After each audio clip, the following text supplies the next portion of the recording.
Alrighty guys, welcome to today's live stream. We're doing a one-shot in Shadowdark. Players don't know yet what they're doing, but they've made their characters. We've got 4 players for today's session. We've got Brother Don, a priest. We've got Cormac, who is a wizard, right? Yeah, a wizard. We have Elizabeth, who is a fighter. And then we have Tig, who is another wizard, I believe. We have 2 elven wizards today.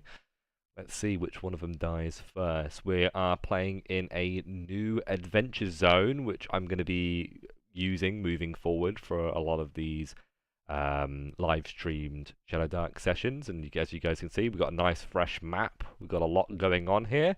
Today's adventure is going to be taking place near the Tower of Ironwatch, which is a military garrison checkpoint. It is used to protect the nearby settlements. Be aware that those patches of green farmland represent homesteads and farms throughout the countryside. So the Ironwatch protects all of them.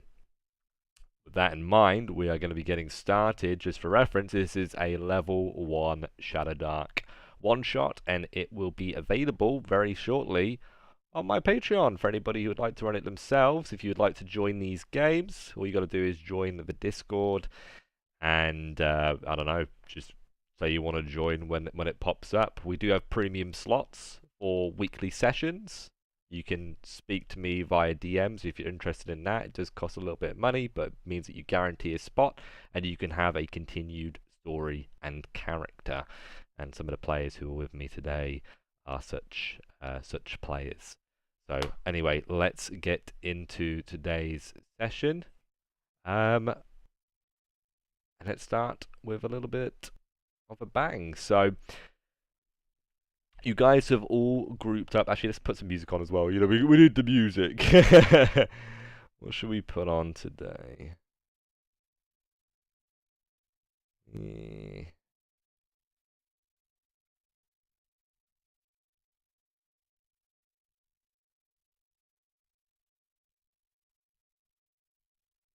Brilliant. Okay. So you've all grouped up at Ironwatch. And the Great Tower is so great that it casts this vast shadow over the surrounding region. More than 100 fighting men are present at this military installation, serving their king in the east and protecting the lands around it from monstrous hordes and invaders. But you guys have come here for a job from Captain Greymantle of the Watch, to search for a missing group of hunters who went into the nearby forest a few days ago. The payment is simple: 150 gold pieces to split amongst your party. Not too sure what that would be. 150 divided by 4? Somebody help? I don't know. But it's a bit of money, the promise of rewards, and the potential of being able to retrieve these hunters. 37.5, there you go. So that'd be 37 gold pieces and 5 silvers, which is more than enough for you guys to get some more equipment, to upgrade your armor, to get that shiny piece of, you know, armor that you guys have been looking for. Unless it's a heavy armor, I think that's like 150 gold. But obviously, with an opportunity, you guys now head out from Ironwatch. Ironwatch doesn't really have much here. There's like a general store that you can buy the basics, and it's fair to say you guys have come prepared. You've gone to the local provisioner, you've bought yourselves your equipment that you're going to be using for this adventure, and this is the first time that you guys have, as individuals, have met. But you've all agreed to well, I guess for all intents and purposes, you have accepted the call to arms, and you're ready to rock and roll. So I'm going to go to each player. I want you to introduce your character's name, tell us what class they are, and what you're looking to do today for the party. How you're looking to help. What your goal is going to be. Are you going to be at the front of the formation, the back of the formation? Are you going to be healing? Are you going to be killing monsters? Let me know. Let's start with Cormac.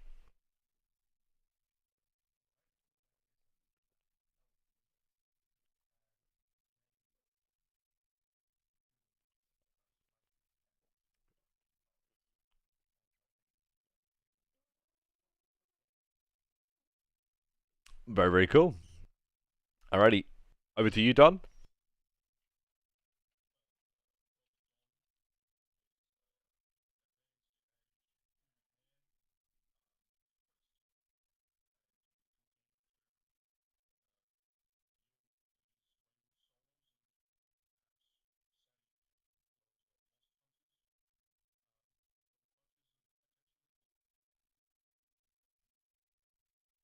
Very good. Apparently, it's not picking up your voices. God, I fucking hate my computer. I think it's picking up now, though. To be fair, kind of awkward for me. But what I'm going to do is very quickly, Cormac, ask you to introduce yourself again. All right, once again, I'm playing Cormac, elf wizard, and he's here to find the hunters in the forest and help out with all sorts of all things arcane. Very cool. Over to you, Don. Yes, Brother Don is a human man who is advanced in age. He is a priest, looking to heal people, mend the sick, and protect the innocent. Hell yeah. Elizabeth. Elizabeth is a human fighter. She's gorgeous, and she currently has a longbow and a mace on her, tucked in her belt. Brilliant. Good introduction. And Tig. Tig is an elven wizard. He is the smartest person in the group. He's in it for the gold, and he's going to kill monsters from the back lines. Fantastic. And for anybody who's interested, the area of which this kind of adventure is taking place, it's inspired off of Lordaeron from Warcraft. I've made some discrepancies and creative choices to change things, like where the keep is. I've changed a lot of the names, as you can imagine. But I kind of used the general kind of geography, and I added a new river in, which I thought was kind of cool. And yes, so I think as a dungeon master, it's always good to look at maps of very successful games or series or books to really get inspiration, and that's exactly what I fucking did. So, but anyway, thank you very much for your introductions. You guys now set off from Ironwatch into the woods to the north, which, to be honest, doesn't really have a name. It's not a woods that is very well known or has like a storied history to it. It's just kind of a local woods that is appropriate for level 1 adventurers. But as I said before, guys, there is money on the line. If you guys can find the hunters and bring them back, you will be able to split 150 golden pieces. With that in mind, you guys now begin to venture into the woods. Trees are tall and wide, covered in leaves that block out the sunlight from above. The path that you guys are following is a very typical path used by many hunters, foragers, and other people who like going to the woods. And it's pretty windy, as you can probably imagine, moving around the various trees and foliage.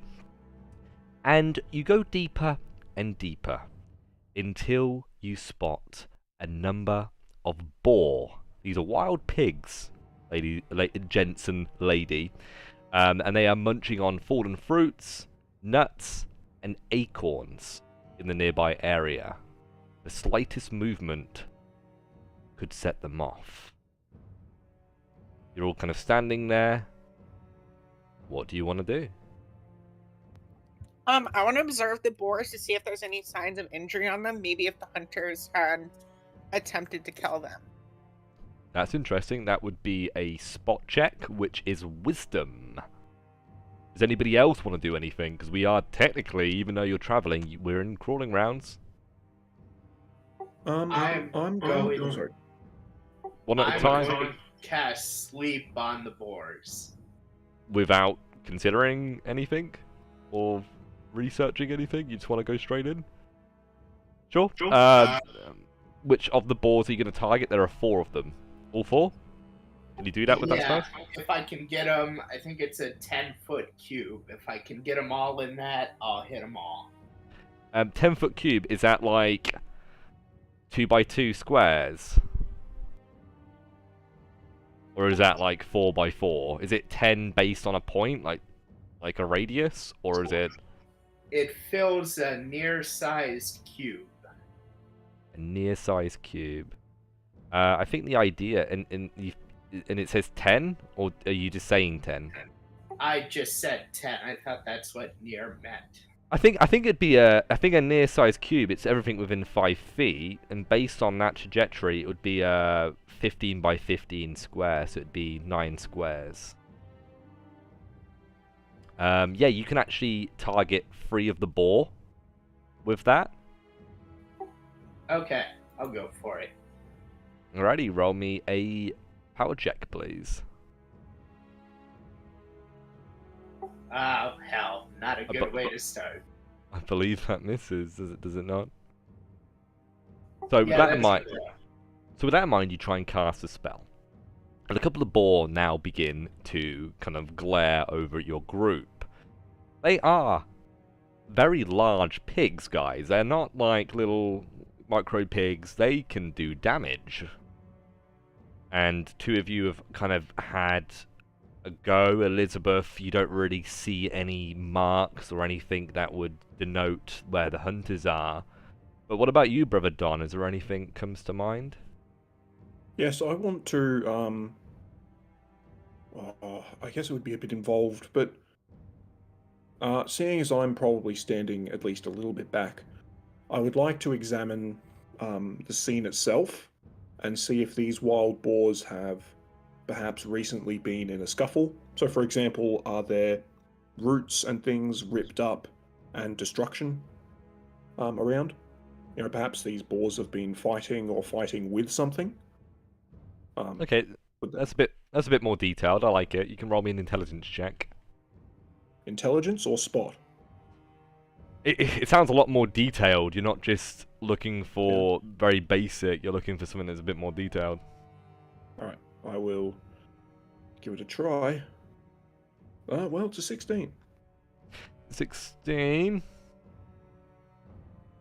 So, these wild boar are large in size, and one of them is clearly a male. And he now starts looking at Tig, who just failed his sleep spell. Apart from that, the information that you gain is very, very little. There doesn't appear to be any signs that any of them have been injured. They don't look like they've been in a recent scuffle either. They seem distressed, but it seems that you are the cause of their distress. They have just been sitting here grazing, munching on the fallen berries and nuts until you guys came along. I would like everybody to make me a dexterity check, please. The DC is 9. No. That's a green 0. Yeah, what? Oh, it's because It's you've put a plus on your modifiers. Make sure you guys don't have plus symbols on your modifiers, please. Otherwise, it fucks up the macro. That's a big thing about macros on Roll20. If it's like a +2 to strength, it's just put 2 in the box as an example on the attributes section.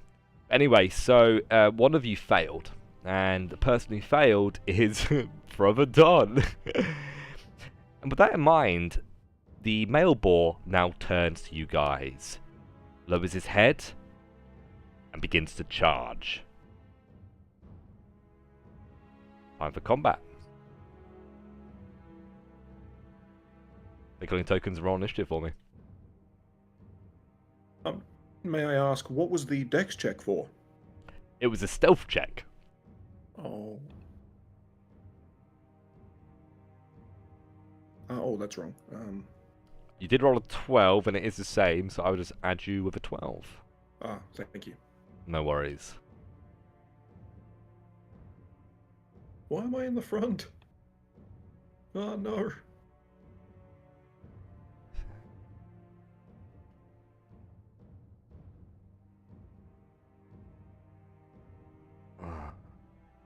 You finally got rid of the pluses. There we go.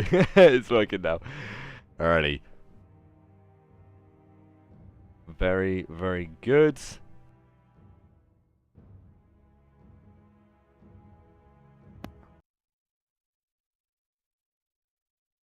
And so it begins. Okay, it looks like I'm first. Is this the one that's charging? You are not first. I said that the boar was charging, and it does charge. Before any of you guys get to do anything, it gets basically well, it's not even a surprise round. It's a crawling round, and it got its crawling round. And what it decides to do is charge forward and run into the two of you. I'd like you both to roll me a d20 to determine which of you it's going to target. Whoever rolls lower is a target. I suppose that's me. Alright, it's going to be Cormac. Okay, let's have a look at what the tusks can do. That's 3. Alrighty, I want you to roll me a block check, DC 14, as the boar charges, headlong, tusks ready, poised to strike you. Damn, that's a 5. That in mind, it hits. You take 6 points of damage. As he just slams into you, you immediately fall to the ground. And it now turns, stops, and gets ready to charge again as it ends its turn. It's now your turn, Tig. What do you want to do? Alright, magic missile at the guy who took my friend down. Alrighty, go for it. You got advantage on magic missile as a wizard? Yep, that's a big juicy hit. 3 points of damage. And then I'm The getting boar is very fucking tanky, guys, and you hit it with a magic missile, and it does kind of like burn a part of its body, and it's kind of chars off a bit of the fur, but it's still very much standing. These could be like 40, 50 pounds. These boar.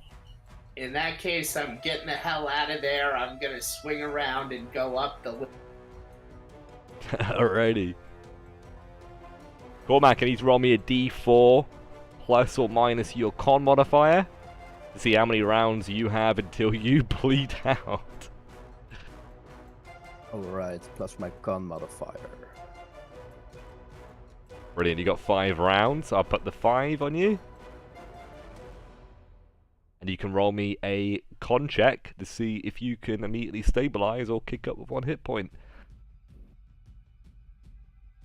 Alrighty. You don't, so that it now goes. Well, actually, it's not your turn yet, is it? But we did roll, I guess, in advance. But Brother Don, it's your turn. What do you want to do? Oh, well, Brother Don will do as he does best. He'll step back, behind Cormac here, and I will do a divine spell check to cast Cure Wounds. Is this? Yes. Yeah. Which spell was it that you got advantage on? Or It is Cure Wounds. right, so you got advantage. So I'll roll this twice. Correct. So we have a 13 or an 11. They both succeed. Okay. Now I roll. I believe it is. I think it's a d6. It's a number of d6s equal to 1 plus half your level. So I believe it's just 1 at this level. Correct. Alright, 3 hit points, man. Awesome, thank you. Alright, well, it might be for nothing, but, you know. And that's turn. Over to Elizabeth. Over to you, Elizabeth. Elizabeth will knock an arrow, and she will fire it at the boar that's already injured. Cool. Yep.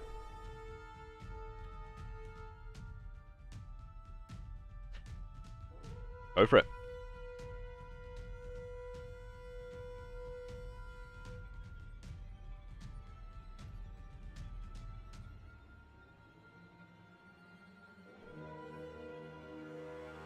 Have you rolled it, Gia?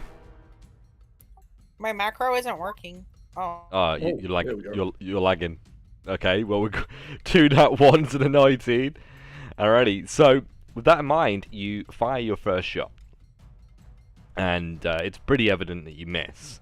But furthermore, your bowstring comes off very, very suddenly.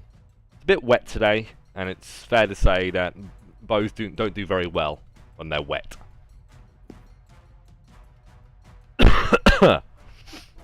So your bowstrings come off, Elizabeth, and to reapply it, you need to roll me a DC 9 Dex check, please.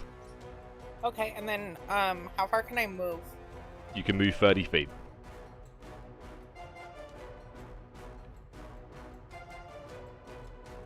I'll just move back there.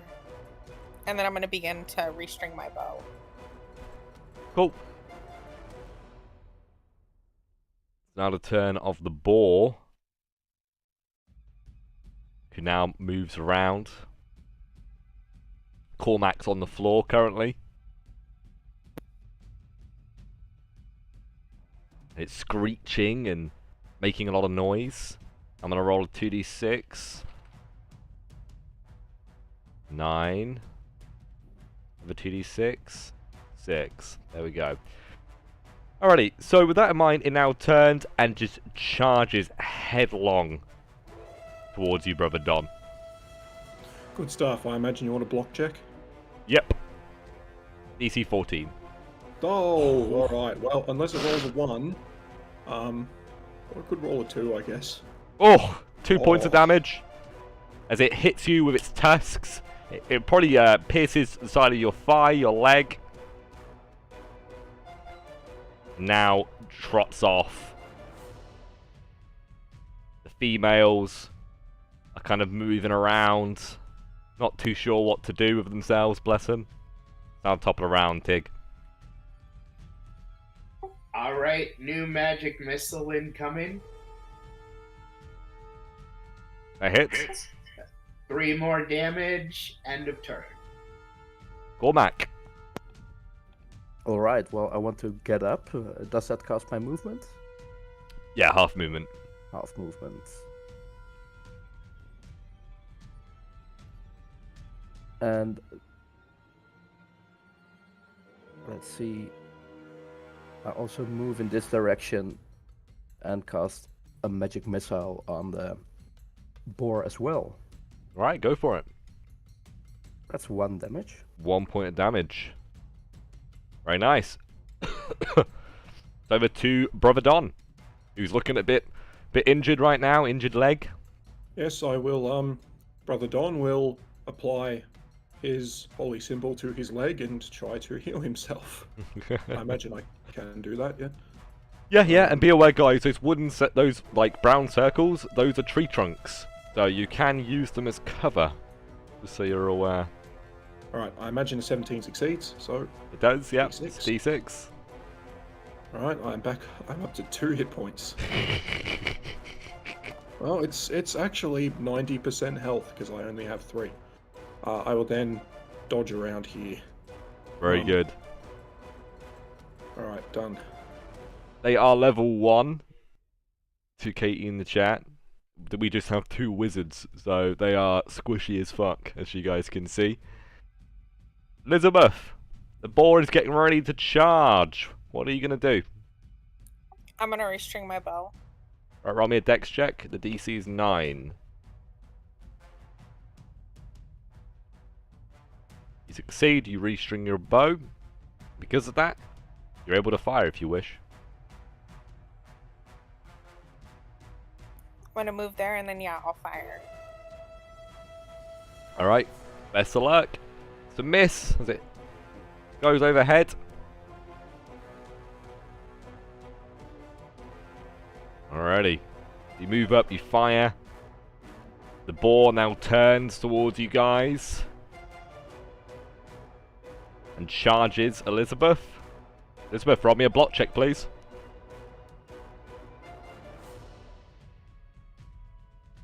For anybody who's wondering in chat, we are using player-facing rules, which means the players roll to defend, rather than me rolling to attack. And so far, it's not been too good for them. But Elizabeth, you succeed. How do you defend yourself? Remember, this boar is a male. It's got big tusks, as you can see in the picture, and it's trying to ram those tusks probably into your lower body somewhere.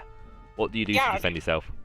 So as it's charging me, I'm just gonna jump out of the way, and roll out of the way. I still have some movement left. Do you mind if I would just move over to the square next to me? Yeah, I'll allow it. Good flavor. Imagine it just charges by. Now it's going to pace over here. And it's done. Dig. Alright, more magic missile. Whoa! Yeah. Alrighty, we got a natural 20. Which means you can roll an additional. I think the idea is you can, on a natural 20, yeah, you can either add an extra dice of damage, or remember, it could be any numerical part of the spell if you crit in Shadowdark. So it could be, if it's like a spell that has a certain amount of time, you can double it. If it's like a certain area, you can double the size of the area. There's a lot of ways that you can use your crit effectively. But you've decided to go for double damage. That brings it up to 6 points of damage.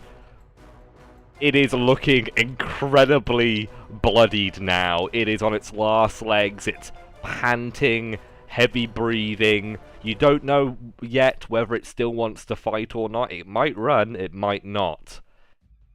It's your turn, Cormac. I'm also moving up to get the high ground as far as possible.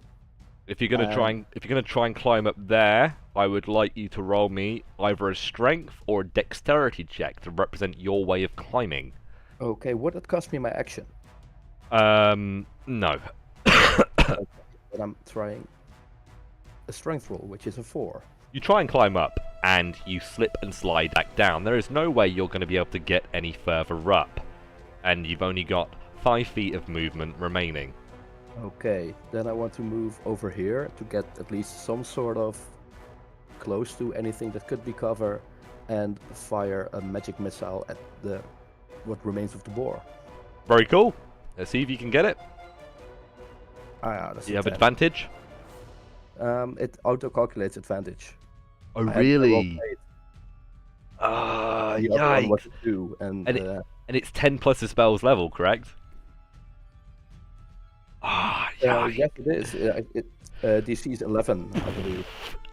With that in mind, your spell doesn't work. And the boar remains. Your turn comes to an end. Brother Don. Okay. This is probably stupid, but considering it's... Oh, actually... Oh no, I have very poor charisma. That's probably not going to work either. Well, I got a stick. This old man is gonna try and drive the creature off with his stick. Great, yeah. So that's a fucking attack. Brilliant.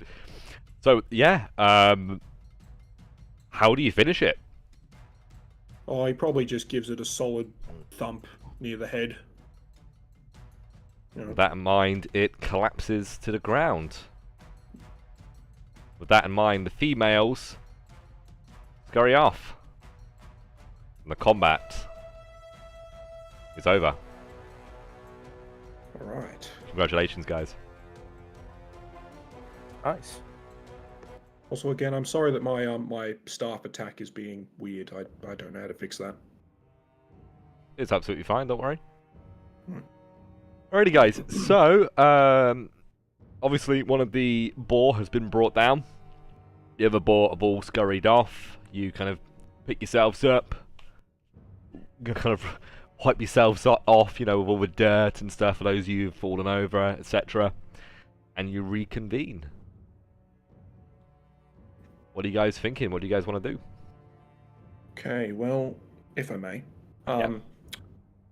Don will he sort of gives a tap on the soil with his stick, and he says, "I will search this ground now clear of boars for tracks. Perhaps our hunters will be nearby." And I'll do a spot check if I may. If you're looking for tracks, this is an intelligence check. Right, yes. All ranger stuff. It's a learned skill. So it like spot kind of tracking and stuff like that. So yeah, roll me an intelligence. I'll give it a try. Ah, I will say I'm liking the role play. I want to encourage more role play, so I'll give you a luck point. If you want to use it right now, you can do so, or you can hold on to it for something later down the line. I'll hold on to it. This isn't that important. Alrighty. Tig is gonna say, "Step aside, human. You can't find tracks. Leave it to an elf." Do you want to try and do the same? Yep. Oh wait, that's a fuck up. Oh, I got a 14. It's a 14. Please, guys, no pluses on your modifiers. Don't make me repeat myself. But 14. 14 is a lot better. And whilst there isn't any tracks left by any men, the path does continue on. So you can just continue to follow the winding path that the hunters and foragers typically use to go deeper into the woods. And I imagine you probably point that out. But yeah, we keep going this way. Is there anything that the other two players would like to do, Cormac? Basically checking my wounds and regroup, but personally I don't have any healing capabilities, so regroup Right. and head towards the path. And what about you, Elizabeth? I'm gonna go look through the woods to see if I can find the arrow that I fired at the boar that missed. Now, how many arrows did you fire that missed? 1. 1. Yeah, roll me a d6. 4, 5, or 6. You get it back.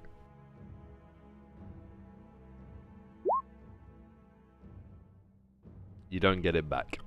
Alrighty. So with that in mind, guys, with the boar defeated, you now press on. And as you guys now venture deeper into this woods, the path begins to disappear. And eventually, it's gone all in total. But the area itself is quite, what's the word? These trees are a bit more sparse, there's a bit more kind of open ground. And you guys begin now to look around you. And as you do, I'd like each of you to please roll me a wisdom check. This is a spot check. There is no punishment for failure in this. It's just the potential for success. Might be a good idea if one of you, or two of you, quite frankly, if Elizabeth, you could change your colour on roll 20, and if Cormac, you could do the same, please. Because I'm seeing a lot. You see what I mean, right? With like blue, blue, blue. It's very easy to do. You just click on the bottom left where it says like Cormac, Don, Tig, and Elizabeth, and you can click on your own little colour and set it to a different colour. Pretty straightforward. I should be red now. Yeah. I'm sure. Although saying that, I'm actually red. So you might. Although saying that, I'm not really rolling dice actually, because I'm having you do. The only thing I really do is is attacks, and I'm not even doing that anymore. It's great, guys. DM shouldn't be rolling a lot of dice apart from like random encounter stuff and charts, tables. That's the only thing you should really be rolling. Let your players roll all the stuff in session. Yeah, yellow's good. Gia, are you able to change your colour for me?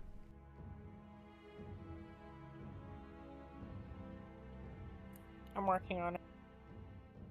Yeah, it's pretty easy to do. Just bottom part of roll 20. Click on to the right of where it says Elizabeth, and it should allow you to change it to whatever colour you want. But I will say, guys, as you look around, based on the roles that we have at our disposal, Elizabeth and Cormac, the two of you spot a deer. Specifically, the carcass of one. Left to rot aside a rock. It has been dead for a few days, so it's still pretty fresh. Could I check if I could see what caused its death? Of course you can. You can roll me an intelligence check to discern that information. That's a 13. The deer's abdomen has been torn open, as if by the jaws of a powerful beast. It looks as if these weren't the hunters, but a powerful beast that might lurk nearby. I think we should be careful. Keep our eyes open.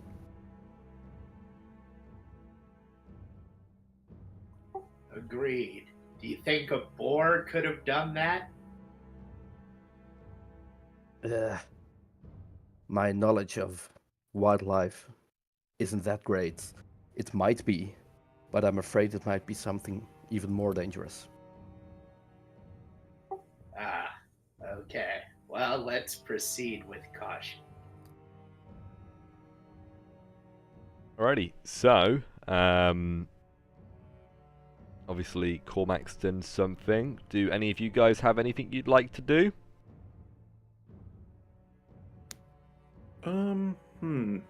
Dead deer in a clearing. Left to rot beside a rock. Appears to have been dead Yeah. for a few days. It's been torn open. I will, I suppose I will, even though it's probably futile, I will give another try at finding some, tracks. Maybe not the tracks of the hunters, but maybe the tracks of whatever monster, tore Yeah. apart this deer. Yeah. If I may. Yeah, roll me an intelligence check. It's a 9. Do you want to use your luck point? No. No, he's saving it. Well, what I will say, because you kind of get this information if you just ask me if you're looking for tracks, there are tracks that lead away from the deer. Oh. And the prints are of a four-legged creature. It appears to be quite a bit larger than a deer. With this revelation, Brother Don will, prod his stick at the tracks and alert his companions. I do believe that I have found the tracks to our monster. Perhaps we follow them, though it could be dangerous, as stated. What do you think? I think that's what we're here to do. Let's follow. Agreed. The hunters made the same decision. Elizabeth, anything you want to do before you guys head off? Any check you'd like to make? No, there's not really anything I can think of right now. Alrighty, and what about you? Anything for you, Tick? Nah, I'm okay. Alrighty. So, with that in mind, you guys now begin to follow the tracks. And they look a bit like paw prints. Based on the level of investigation, you're not too sure exactly what, but all you know is it's bigger than a deer, and it's able to rip a deer's abdomen, well, very cleanly open. Well, I wouldn't say it's clean, but it's just a big, kind of, I guess a big rip across the gut. But yeah, you follow the tracks now as a bit of time goes by. It's probably like midday or so in this setting, and if you could actually see the sun, you imagine it would be quite nice. But underneath the canopy, it's quite dark, it's quite dreary. You can't really see too much. But eventually, you now spot something ahead. There appears to be a small encampment consisting of 2 tents, a hanging rail, which is used for any wild birds that are caught to kind of hang and kind of hold them there. And there's also a small fire pit. You don't see any life in the camp, no movement. Whoever set this place up is no longer here. Would you guys like to approach? Is the fire still going, or is it smoldering, or what's the condition of the fire? It is an unlit fire pit. It is not even smoldering at this point. I suppose I'll take a few steps towards one of the tents. Okay. So you start moving forward. Anything going through your mind? Anything that you're considering, thinking about? Well, I am thinking that, I'll have my, as, irrelevant as it is, my stick and my tiny wooden shield ready if something is to jump out at me from the tent. But I'm going to try and peek in using my stick to move the flaps. Brilliant. So are you trying to be stealthy at all, or are you just kind of walking in? No. I mean, I may as well try and be at least quiet, so I'll give it a dex check. Yeah, you can roll a dexterity check, and Elizabeth, you can roll me a wisdom check for spotting.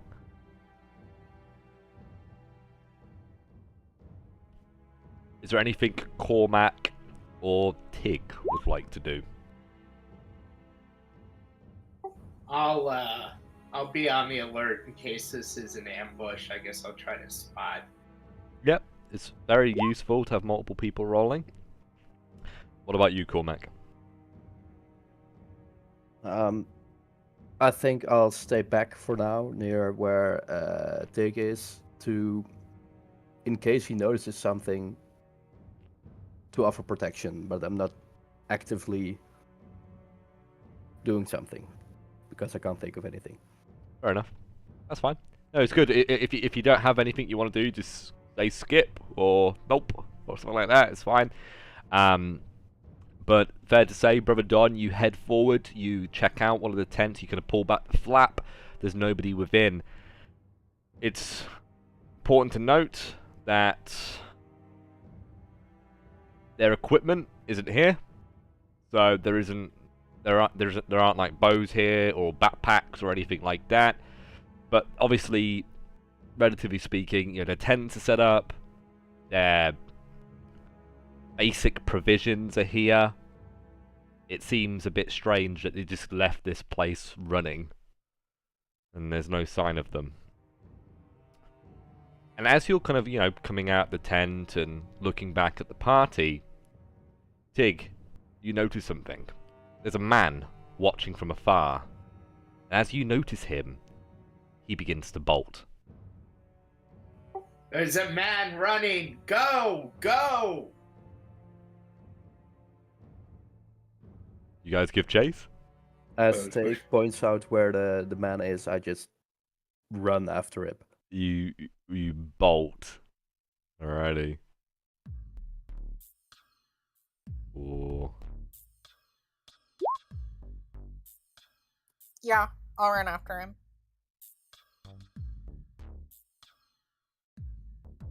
Okay.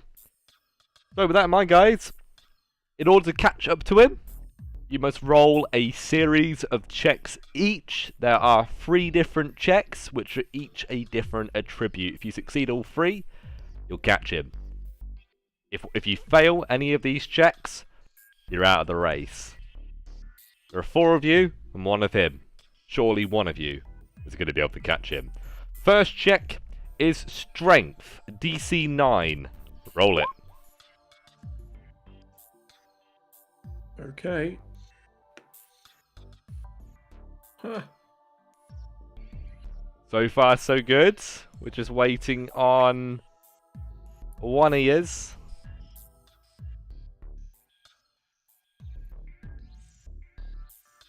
Can I use grit or? Yeah. The idea is, I'm pretty sure it's just like perma advantage on strength checks. So yeah, you got advantage. Alrighty. Looks like you guys, all 4 of you succeed as you now push through the brush and the overgrowth, trying to catch up with him as quickly as you can.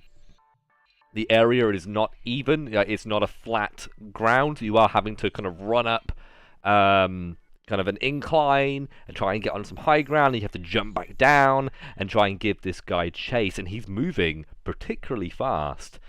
I would like the next check, which is Intelligence. DC 12. Good luck, everyone. Tig's out, Cormac's out, Elizabeth's in. Brother Don, you're out, unless you want to use your luck point. Oh, it's no, it doesn't make sense. No, I'll keep it. Alrighty. It's Elizabeth is the only one who's able to keep up at this point. The rest of you guys are out of the race. The last check, and by the way, the intelligence roll represents following his tracks and avoiding difficult terrain, which is very much bushcraft and that kind of stuff, very rangery stuff. The last check is dexterity, Elizabeth, which is your forte. The DC is 15 for this, and this is you trying to outpace the man so you can catch up with him because he's very, very quick. Whenever you're ready, roll me a dexterity check. The DC is 15. With that in mind, he now darts off and outruns you guys. You all now come to a halt, tired, and whilst your quarry has managed to outrun you, there are tracks of where he's gone. You are now all grouped up. Well, we might not have caught him, but I'm good at following tracks. Let's see where he went. That is a good thing from Gene in the chat. So apparently with a luck point, guys, you can actually give it to another player to allow them to reroll as well. So you can gift inspiration or gift luck in this. So just to let you guys know, for anybody who gains luck in the future, that is something that you can do. So you basically can save somebody else's ass. Keep that in mind. Especially for spell casting classes, I imagine there's lots of ways you could make sense of it. Like you call out, watch out! So you give them advantage from like the check that might kill them or whatever. Yeah, the block check or something. But anyway. The individual has escaped, but you guys now begin to press and follow. A good 30 or so minutes go by as you now fiercely press forward through the undergrowth. There are lots of bushes, some of them thorned with little prickly spikes on the ends, and you guys have to be very careful, especially those of you without armor, to not get yourself pricked. But eventually you find yourselves now coming towards a clearing, and you see in the center a log cabin. Yes, a log cabin, and it appears that the building is fairly large, appropriate for a family of maybe 3 to 5. There is an outdoor fire pit that is nearby, just to the south of the building, and it is currently lit. This is a lit fire pit, not an unlit one like you saw before, and it is almost twice the size of the fire pit that you previously saw. Do you understand what I've said so far? I do. Okay. So you guys are you're not actually in the clearing yet. I'd say you're in the brush and you're just looking out into the clearing. So now, guys, it's over to you. The ball is in your court. The tracks have led you here. Who wants to take point? May I ask, from this distance, can I see if the building has windows? So yeah, you look to the building and there does appear to be windows, but they are like shutters, and they are all closed. Okay, so no hope of peeking in that way. There is a door that you can see on the front of the building. You don't know if there is a back door or not. Don will give Elizabeth a little tap on the shoulder, trying to be quiet. And he'll speak in a hushed tone, saying, sort of say, "You are far more quiet than the rest of us. Perhaps step forward and see what you can see. Maybe that door has a peephole."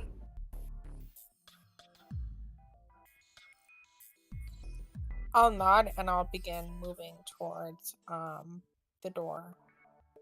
Brilliant. The rest of you guys stay kind of to the edge of the forest, the brush. Just kind of watch her movements. I think there's a yes. Yes, remain at a safe distance. Affirmative. Brilliant. Alrighty. Elizabeth, you can roll me a dexterity check then as you now begin to move forward. Very good. Congrats on that. So, Tig, Cormac, anything either of you want to do as Elizabeth is moving forward? I'll keep a eye out, not just watching Elizabeth, watching where she is.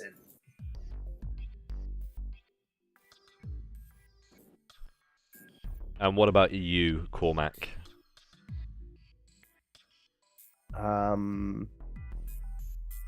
I want to just check if I can see any sort of movement farther away in the distance.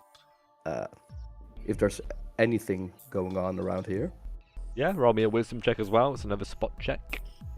just to see if no one's sneaking up on us from somewhere else. That's a Alrighty. 6.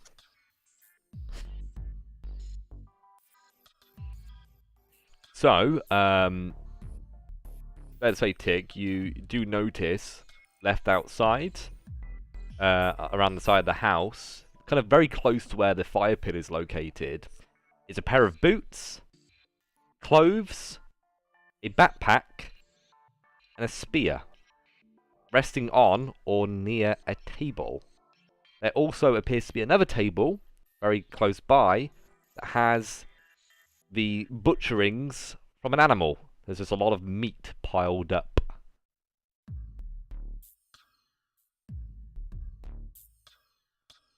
Other than that, your roll was a 6. You don't really see or spot anything. But it's at this point, Elizabeth, that you now make it to the door. And as you're thinking about what you want to do, Brother Don, is there anything you would like to do? Let's see here. I might. Actually, no. I could spoil it for her. I'll hold. I'll hold. Yeah, I'm good. Bring you guys to the map as well, so you can see what's going on around here.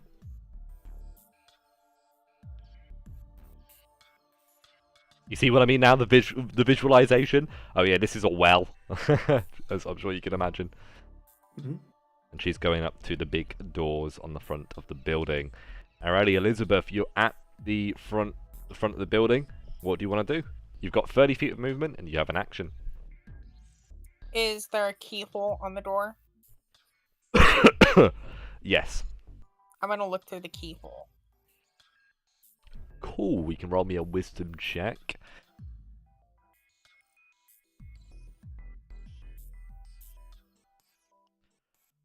Whilst you do not spot anything, you do hear muffled voices within the building. It sounds as if whoever's muffled might be gagged.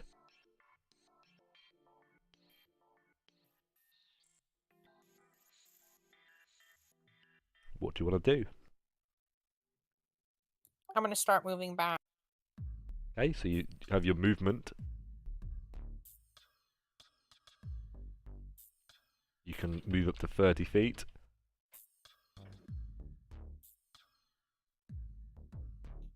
And Alrighty. while I'm moving closer, I'm gonna motion for Brother Don to come closer. Alrighty. So if you guys want to regroup on, if any of you want to regroup on Elizabeth, you may just move your tokens towards her token.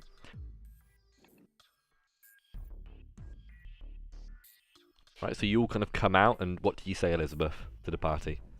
Elizabeth will whisper, there's gagged, muffled voices coming from the cabin.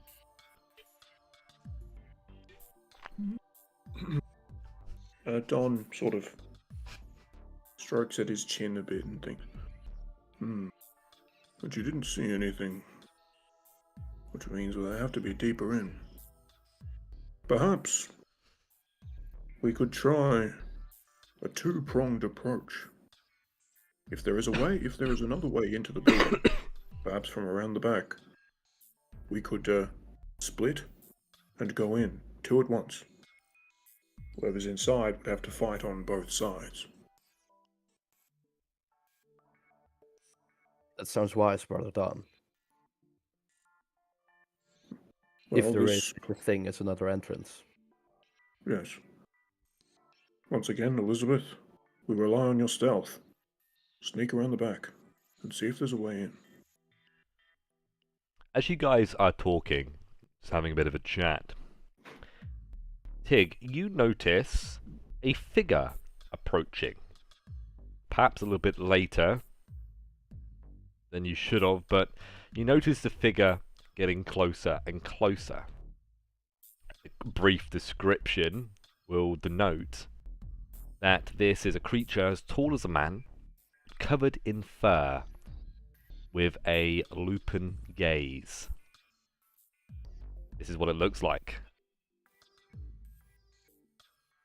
Oh dear God! Forget the stealth, friend. We've got big. Suddenly, ho! As he just howls, and all the birds in the nearby trees now just kind of scatter, and he now, quite feverishly, begins to approach.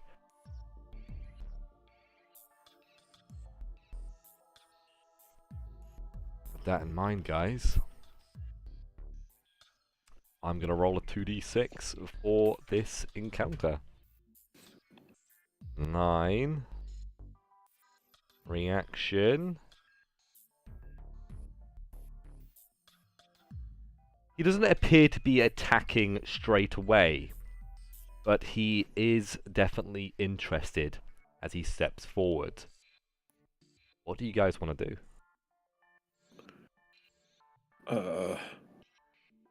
That's a monstrous creature. Don will attempt to cast protection from evil upon. We'll go Elizabeth. I gotta be close, so I'll step forward if I may, and then try and cast it. Yeah. Best of luck. Divine spell. It's a 12. That succeeds. Okay, I believe spell It gives protection disadvantage. from evil, yes. Yeah, it gives disadvantage against chaotic creatures. Yes. It's a fantastic spell. It does require you to keep focus, I believe. At the start of each of your turns, you have to roll another divine spell check to see if you can actually retain control. The good thing is, now that you've successfully cast it, you don't lose the spell when you fail. You can recast this again, or at least try to. Alright, no problem. With that, I'm done. Brilliant. So you kind of touch Elizabeth's shoulder, you make a prayer to God, and Elizabeth, you now feel imbued, you're given this kind of sense of purpose, and you feel kind of a layer of protection. You feel like you're being watched by some sort of divine presence. I'm gonna cast protection from evil on myself. That succeeds. With that in mind, you guys just start putting your hands together and you start praying in front of this, if I'm being honest, guys, this werewolf. And he kind of tilts his head to the side as if he's trying to understand what you guys are doing. And now begins to charge forward. I would like you guys to click on your tokens and roll initiative for me.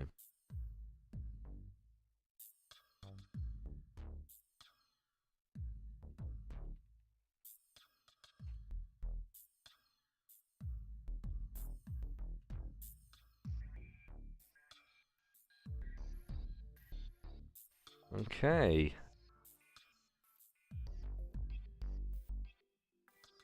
That in mind, the werewolf now leaps on top of this rock and just roars in your face. He appears to be very large and muscular, and there is not even a shred of fear on this creature's face. It looks poised as if it can take on the four of you by itself. It's going to end its term. Cormac. Remembering what Brother Don said about the house and taking it from both sides, I want to try the same with the wolf and try to move around it a bit. And since my magic missile failed last time, I'll try to cast mage armor on myself, Righty. which is a 19, That succeeds. and it sets my AC to 14. Very And good. that's my turn. That's your turn. Brother Don, over to you. Yes, okay, well, to be honest, I'm not too confident actually in going hand to hand with a man-wolf. But I feel as if I might have to. I'm going to... Oh, do I have to roll a focus again? You do, yes. Yep, You need I'll to do that first. and you need to believe roll an 11, which you successfully do, which means it has continued. Right. Brother Don will, brandish his stick aloft and say, "Keep me alive, and I will keep us alive for as long as I can." And he'll step back a little bit. Brilliant. Pull back as it's now Tig's turn. Alright, I'm totally freaked out. I'm gonna run, see if I can get into this cabin for protection. Oh, and I'll roll my spell focus check in a second. Into the what, sorry? Oh, you mean the building? The cabin. Yeah. Cabin. Yeah. I thought you said cavern. Alright, so you move up. Protection of Evil is still ongoing. And you want to try and open the door? Yes. Right, so you press up against the door. You try and open it. It's locked. Okay. I'll think about something on how to fix that next turn, but that's it for me. Cool. Elizabeth. Elizabeth will stay where she is to protect Brother Dawn, and she will knock an arrow and fire it at the werewolf. Brilliant. 12 hits. And the werewolf takes a big bolt to its chest. And it looks injured as you stay standing quite mightily in front of this beast. Until it's the werewolf's turn. The werewolf now pauses for a moment, pulls the arrow from its flesh. It didn't take any damage from your shot. And it now looks and scans around, deciding which of you it's going to rip apart first. It leaps down towards Elizabeth, its claws at the ready, and goes for a massive strike on you. This is a block check. The DC is a 14, please.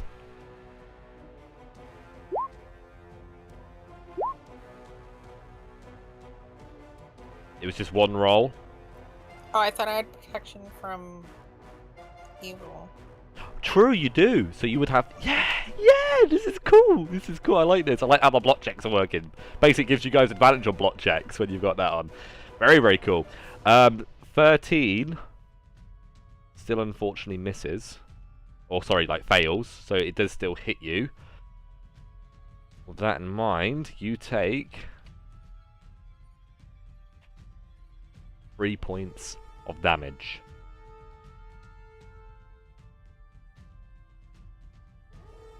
Very, very good. It now moves around, skids, and now looks towards Brother Don, licking its lips as it ends its turn.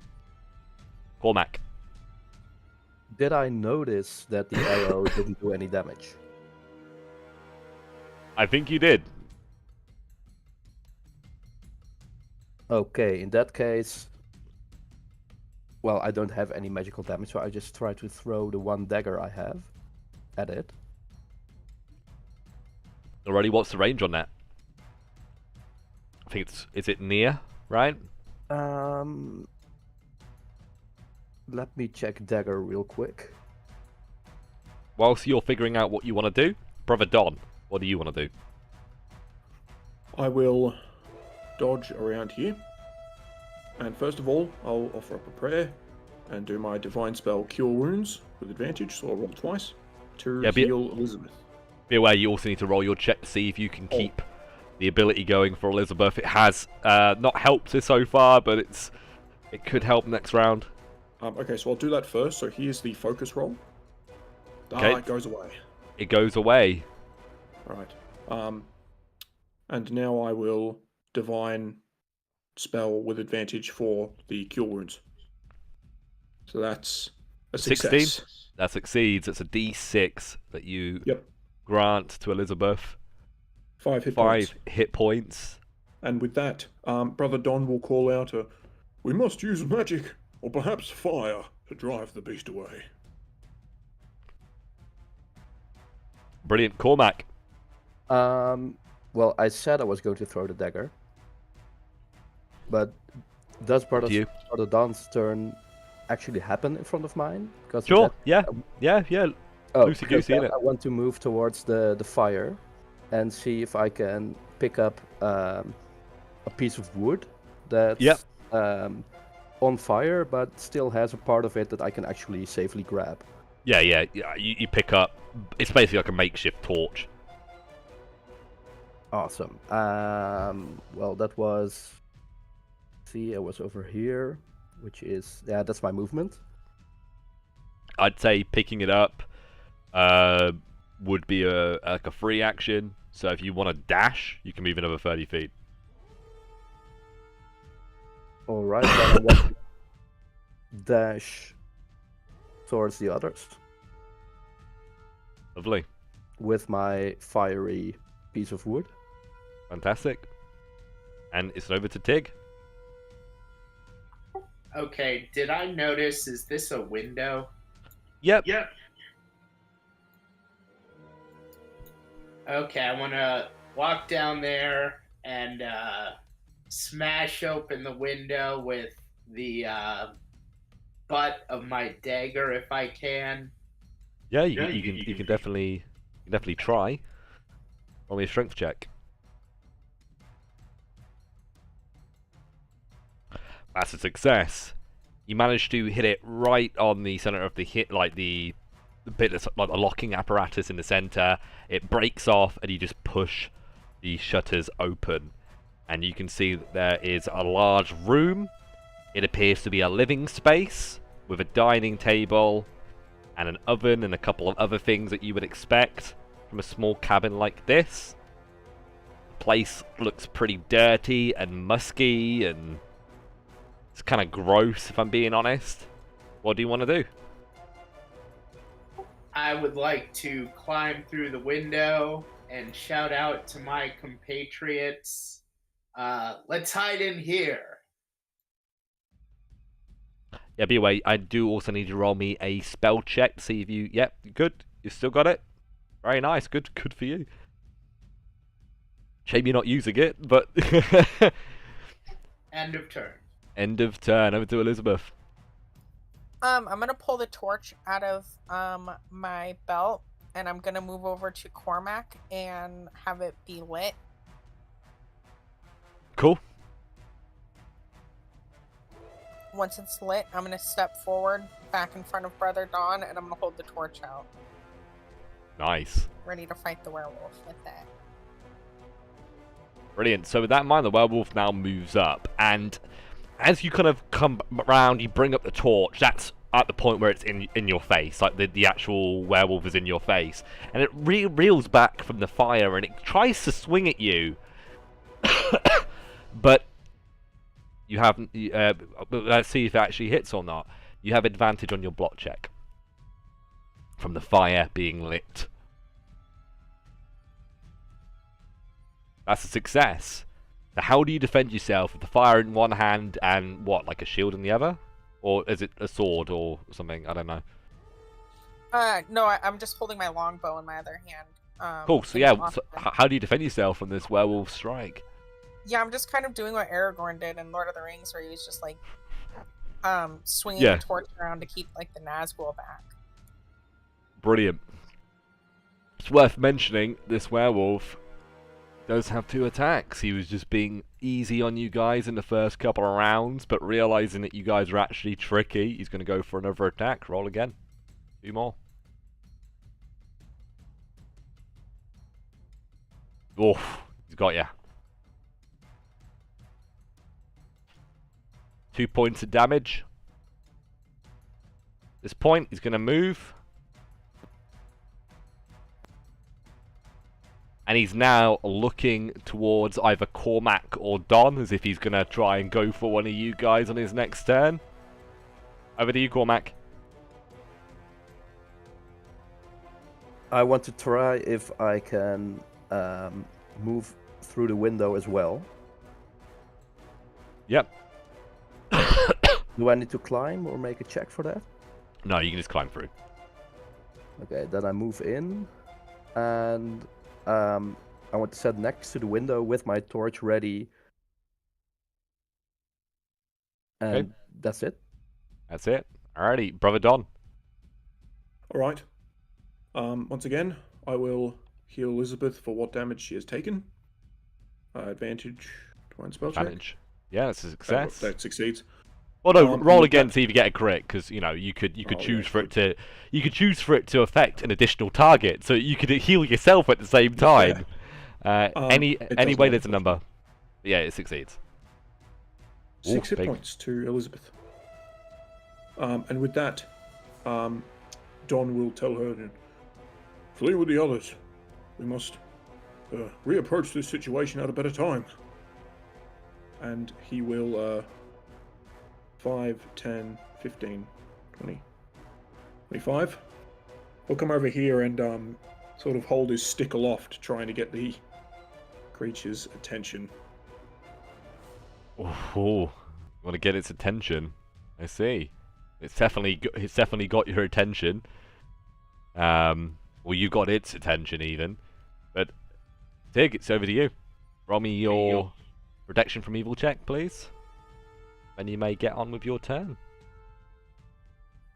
Wow, I am just crushing these checks. Yeah. I actually... Let me see here. Okay, I'm actually gonna drop the protection from evil I have on me, move 15 feet out, and cast it again on Brother Don. And that's Ooh. when I fail, of course. Luck point. You want to use your luck point? Awesome. It might mean life or death. Good call. See if it good succeeds call. or fails. Brother Don's active. It succeeds! Congratulations, guys. Brother Don, you are under the effects of protection from evil. Brother Don's act of sacrifice inspires you, Tig. Thank Amazing. you, brother. End of turn. Elizabeth. Yeah, so as the werewolf is distracted, Elizabeth is just gonna come in and then just smash the torch into its face. Oh, yeah, go for an attack. Strength. Yeah, if you want to roll a strength check, you may do so. It is the same. So you go for a swing, and it ducks under your kind of very long strike from one side. And as you duck under, does your turn? Well, as it ducks under, does your turn end? No, I'm gonna use my remaining movement Okay, where do you want to go? to get between Brother Don and the werewolf. And you do that as it's about to step towards Brother Don, and it gets very agitated that you're in its way. So yes, it is going to use one of its attacks to try and smack you. Let's see if you can hold your own against this werewolf. Please roll me a block check, and this time it is, yeah, it's still with advantage. That is a success. Because you've succeeded once, let's see if you can succeed again. Roll me 2 more.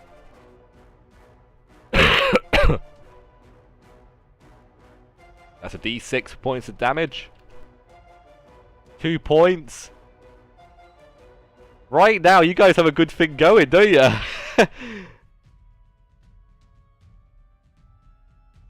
over to Cormac. I want to try Elizabeth's approach as well. Yeah. So I want to see if I can stick the torch either in its face or in its chest, whatever is most exposed. Righty. Yeah, Um, roll me a strength check as you try and smack it with the torch. Oof. So it manages to recoil and avoid getting burnt. You seem to have pissed it off. It's now getting ready to charge that window. We'll charge you. You want to stay there? Well, I think I will actually, just to prevent him from going through the window. Well, he's targeting you, but my assumption is that you were going to try and get back in that building. But if you're not, then he looks poised to take you out now. If he actually looks poised on taking me, then I do want to move in where possible and hold out my torch in front of me. Yeah. To see Brother if Don. Okay. Once again, Don will call out to Elizabeth. We must retreat inside. Come, swiftly. He'll move 5, 10, 15, 20, 25, 30. Cool. Over to Tig.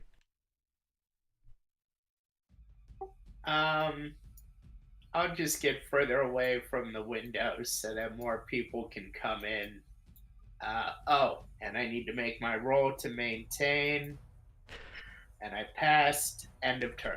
It's worth mentioning, guys, now that all three of you are in the building, you can hear a muffled scream from the other room. There is another room in this place, and there is a door that, is obviously keeping you guys apart.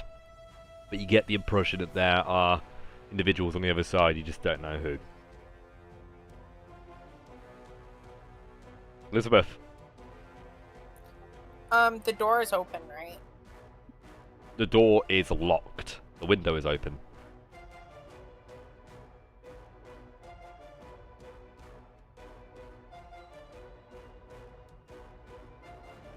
Okay, I'll go through the window. Alrighty, with that in mind, the werewolf now rushes up towards the window and goes for a swing on you, Cormac. You can roll me a block check. You have advantage. The DC is 14. 15. You succeed. He's going to go for it again.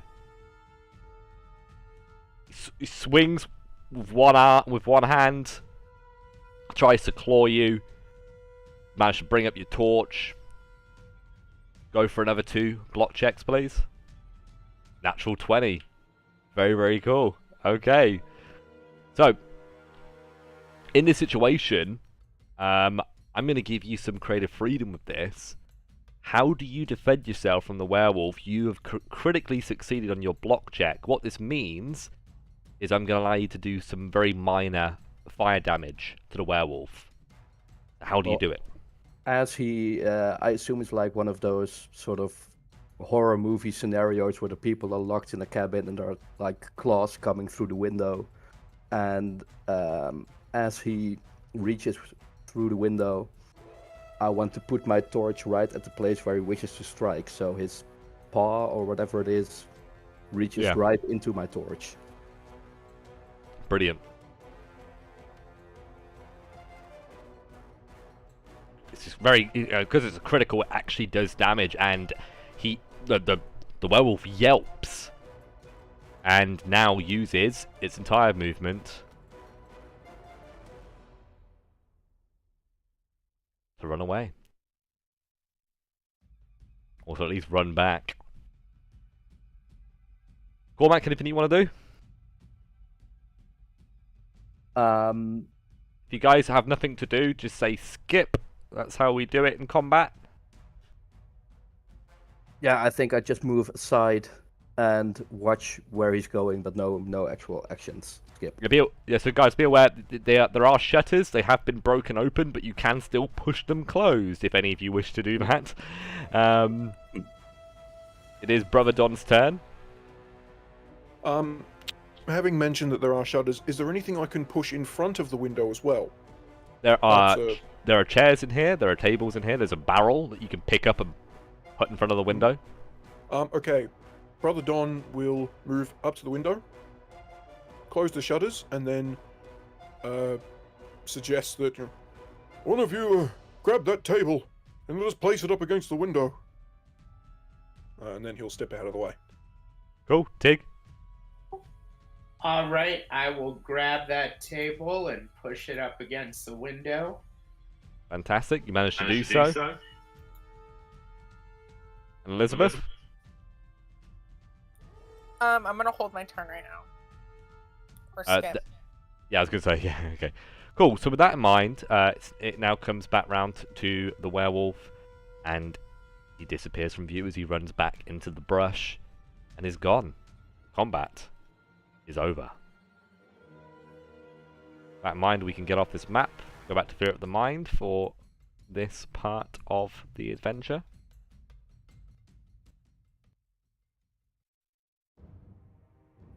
All right. Maybe we should tend to our wounds and then find out who's screaming. Yeah, you can hear like muffled yelling coming from the other room, guys, and it's behind a door, wooden door. Like a back room. Well, Don will ask the, did it strike any of you? Do you need help?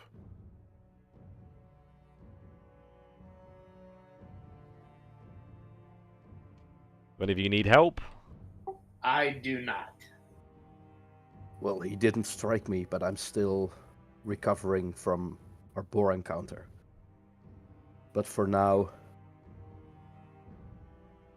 I think I can hold on. Elizabeth has a few scratches. Okay. Well,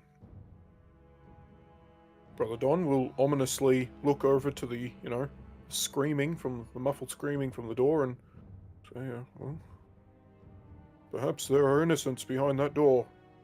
We should look to, seeing them free, no? They could even be the hunters. Let's have a look. I will These hand people my might need our torch. help. I'll hand my torch to Brother Don, and I'll walk over to the door, and I'll attempt to kick it open. Brilliant. And I will quickly say, guys, the interior of the lodge is that of a family home. It's dirty, it's dusty, and there is mold on one of the walls. Like black mold, right? So really bad. There's a central table, as I said before, which you've now prepped up against the window that you've broken into. And there are 2 doors in the building, well, not including the one that you can, I guess, 3 in total. The front door, the back door, and the door to the other room. And as you move up to the door, Elizabeth, assuming that it's locked, you prepare yourself and then go for a big kick. You can roll me a strength check. If you have your strength grit, you have advantage on this check. Alrighty. So you give the door a good kick, and you hear a crack and a crunch, but the door is not successfully opened. Does anybody else want to walk up and give her a hand? Or do you want to give her another turn to do it? Tig will give it a try. You kind of come up and try and kick it just after she kicks it. Go for a strength check. And it's very clear Elizabeth loosened it for you. Made it easier for you. But you managed to kick the door open, and as the door is just flung open, you guys see 2 men tied up. One of them is badly wounded. He is bleeding quite badly, and the men just immediately look startled from the noise and you guys now moving into the room. They're both muffled, they're both gagged, they've got rags in their mouths. And Elizabeth and Tig, you guys have both acted. Brother Don, Cormac, however you want to take point. If I may, Don will, seeing that someone's heavily wounded, he will step forward and, he will put his hands up. One of them's holding a shield, but he'll put his other hand up to say, I am no threat. And he says, don't worry, I am a priest. I will heal you. And he, produces his holy symbol and goes to heal the guy. Divine Yeah. spell check at advantage. Correct. And just for anybody Right. who's watching, the reason why Brother Don has advantage on his healing spell is because on the talent he rolled 2 6s, so he got to choose which of the options he got to start with as a level 1 priest, which is very, very good. And obviously Brother Don chose to have advantage on the healing spell. So, as you can see, he's a bit of a heal bot, which is fantastic for the party. And yes, you heal the man of his wounds. I'd like you to roll me a charisma check. You have advantage. This is a persuasive roll, just for your reference. Alright, well, I'll give it a try. Here's the first one. Well, it's a 17. Or Fantastic, 2, so- 17. I think we'll go with a 17, yeah. Yeah. I also So- gave him 6 hit points. So the men both appear to ease upon your reveal, man of the church. You heal the very injured man of his wounds and stand before him. Cormac, both the men are still gagged. What would you like to do? And they're also tied up. definitely want to use the dagger I didn't use to throw at the werewolf to cut Cut them free. loose the ropes and the gags. Yeah, I think you don't even need to roll for that. You just kind of cut the ropes. You know how to use a dagger efficiently, and you take the gags out of their mouths. For all intents and purposes, guys, we are now out of crawling order, and we're now in a roleplay encounter. One of the men kind of does a sigh of relief and says, "You're not those dogs, are you?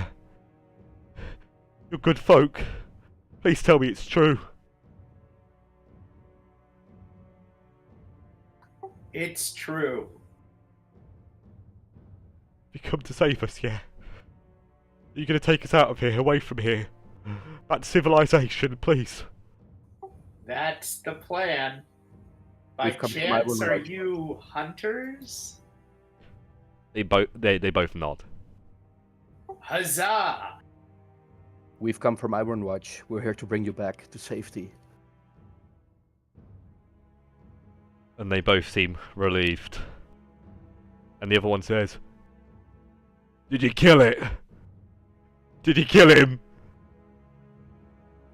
Brother Don says, unfortunately, it did not, but we drove it away with fire. He killed our friend. I'm He sorry. killed him.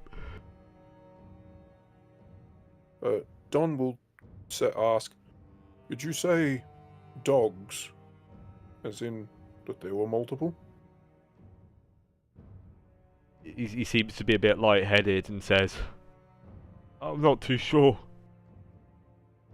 I don't know what we saw. It happened so quick. But yeah." He kind of nods. "I think there were 2 of them."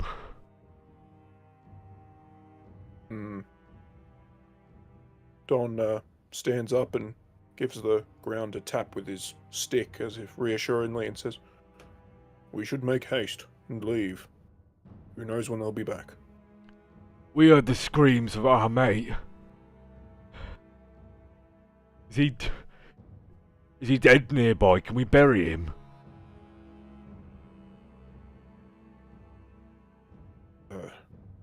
Don, I mean, if you guys are going to let me keep talking, he gives a sort of a, he doesn't cringe, but he sort of tenses in the mouth and neck and says, I do not mean to be cruel, but there would not be much left to bury.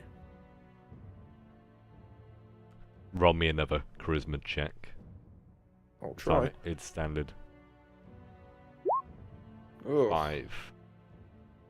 The men seem displeased with your response, though they do clearly fear for their lives. The man says, "Well, what's the plan then? How are you going to get us out of here, if they're still alive?" We should leave as quickly as we can before the things return. I still have some fire. I believe Elizabeth has some as well. and I want to take one of the torches I have in my inventory, light it with the piece of wood I'm holding, and hand it to one of the hunters. So they also have some fire to protect themselves with. You look around the room, guys, and you can see there's a couple of tables and a couple of beds. You get the impression this is the bedroom for not these men, but perhaps the individuals who have been hunting you and them. There does appear to be a couple of things on display. There's a longbow, some arrows, 2 hand axes, 3 daggers, a set of leather armor, flint and steel, 2 flasks, and some money in a pouch. Tig heads right for that money pouch. Just for reference, guys, that is everything that you can see in the room. Cormac would like to take the empty flasks, since he rolled the herbalist background, and as a wizard, he'd like to dabble into some alchemy later. Very cool. You take the flasks. I doubt the leather armor would fit me. It probably wouldn't, but it is worth money, and that's the name of the game for Shadowdark.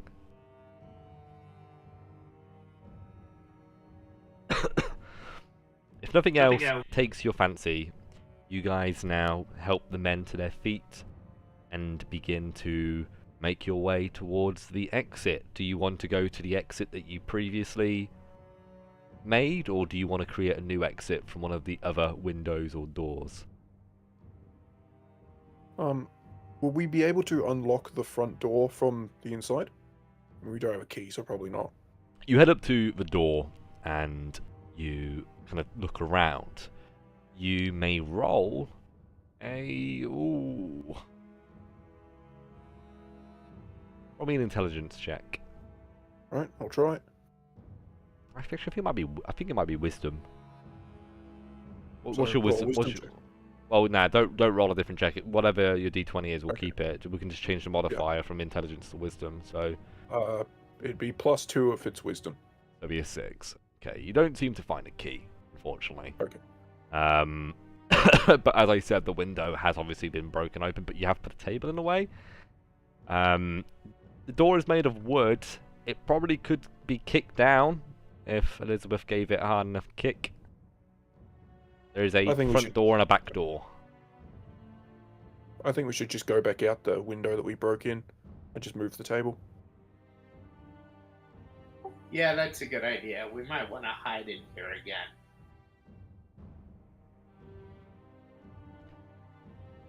Alrighty, guys. So with that in mind, you now move the table and all quite slowly head outside. Is there any caution from you guys as you step outside? Are you trying to be stealthy? Yes. Yeah, we'll give it a shot. Then I'd like you to each roll me a dexterity check. Be aware that if you do not roll this check, you automatically fail because you haven't rolled.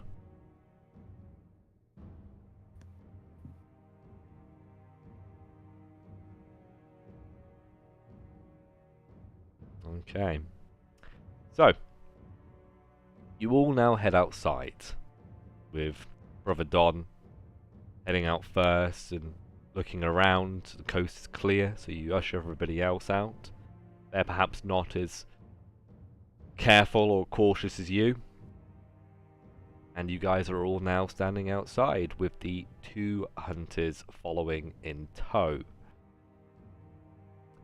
One of the men turns towards the fire pit and notices a severed head next to the table. He begins to yell in anguish as he sees the head of his friend been put on a platter, making a lot of noise as he's yelling and screaming. Can we try to console him? Yeah, what do you say to him? I mean, Brother Don's not very charismatic at the best of times. Fair. Yeah, you know, he just... Please, come. We must go. There will be time to grieve later. Does anybody else want to do Drama anything? queen. Does anybody else want to do anything whilst Brother Don is trying to console this man? I want to Yeah, look Elizabeth around is for just gonna the- call him a drama queen. Okay, great action. What about you, Cormac? I just want to take great care looking around the edges of the woods to see if I see any strange werewolves running around. Fantastic, yeah, roll me a spot check, wisdom. Damn. Yeah, you don't see anything. Take anything from you? Yeah, I'm gonna watch the woods as well.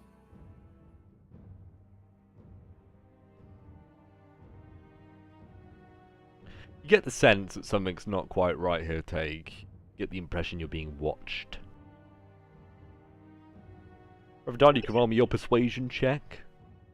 Never. And you Up to succeed. 12.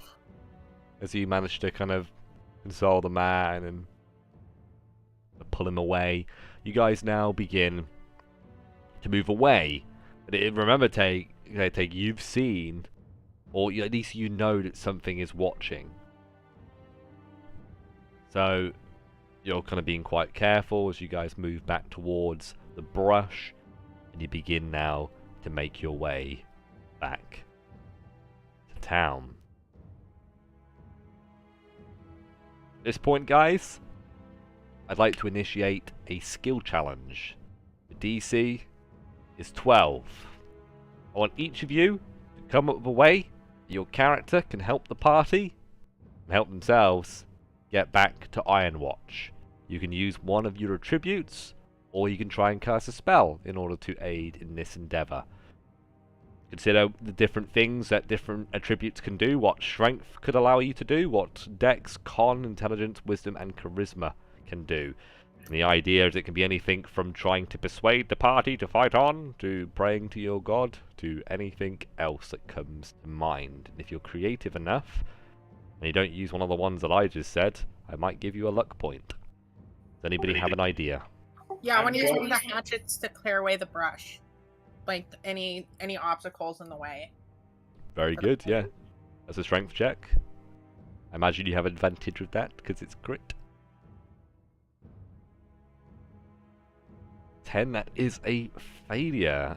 Not off to a good start, everyone.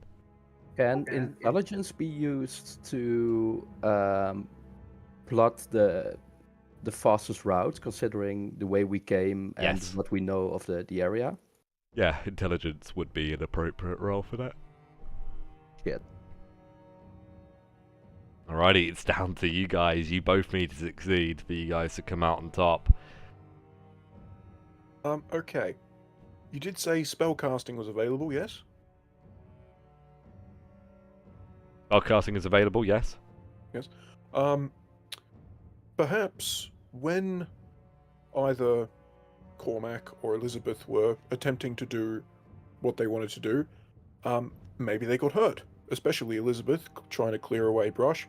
Might I try and use my healing magic and my divine sort of, well, divine presence isn't the right word, but divine magic to try and inspire and push on the party, Yeah, healing them and keeping them in good spirits. yeah, go for it. So it's just a spell cast of Cure Wounds. Yeah, you roll with advantage. Yep. If you fail, then if you failed the DC, then you lose the spell. So it's definitely worth using. Well, that's a 9. Oh, there you go. Very good. We got a success. And just for the sake of it, Yeah, you can roll it and apply it to somebody. um, Who do you want to apply it to? I think Cormac said he was hurt, didn't he? Yes, that's right. You get 1 hit point, man. Thanks, man. I can't As see a- Cormac's HP bar, by the way. I can I see can't, everybody's. I can't but see Cormac's. yours. I can see everyone's but Elizabeth. Ta-da! There you go, guys. Yes. Should have Brother been Don. working the whole time, but anyway. Yes, Brother Don uses his powerful, or more powerful, but divine magic to keep the party in good spirits and keep them going. All right, as my colleagues plot an incompetent course and don't do a good job clearing the brush, I'm going to use my powerful intellect to regale the party with fascinating stories and humorous anecdotes to distract them from how poorly this is going, so that the journey feels lighter in their hearts. I like that. Ooh, very good. That's a critical success. Still counts as 2-2, but I like what you said, so I'm going to give you a luck point for that. And the narrative goes as followed. You guys make a great deal of the journey back towards the tower. Elizabeth, you lead the party, striking down any bramble or thorn or branch that gets in your way. Cormac, you do your best to lead and guide the party on the way back. Brother Don, you do your best to reinvigorate the party and provide them with the energy that they clearly need in order to get back in one piece. And you inspire the party, words, songs, stories, anything to keep them upbeat and merry. And as you guys now find the winding path that leads back to the tower, you realize that you are not far away, perhaps only a 15 to 20 minute jaunt in order to get back. You suddenly hear the sounds of twigs cracking in the nearby area. You realize, mage armor's probably off. All of your spells that you've had prepared, the fucking protection from evil and good's probably gone, all that stuff's gone. But you hear the snapping of twigs nearby. You realize that you are being watched. Suddenly, shifting in the brush, as you see now one of the werewolves rushing towards you guys. I want a very clear answer from each of you. You're not that far away from the tower. Do you guys want to stand and fight? Or do you guys want to try and run and make it to the tower? I look to Brother Don. I think we should run. We can't take it on. I agree, run. I agree with running. Let's hope the hunters think the same. Oh yeah, they're already running. They're already bolting. They're ahead of you guys. So.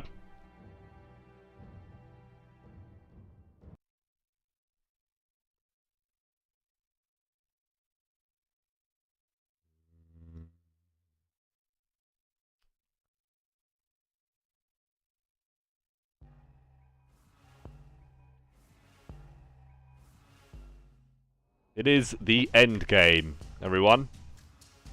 You guys are trying to outrun a werewolf who is poised to bring you guys down, for burning him, making a fool of him, for entering his home without an invitation. It's very important that the werewolf defeats you guys and kills all of you, otherwise you will likely tell the guards of the tower what is actually going on in that woods. So it's all or nothing for the werewolf. Alrighty. With that in mind,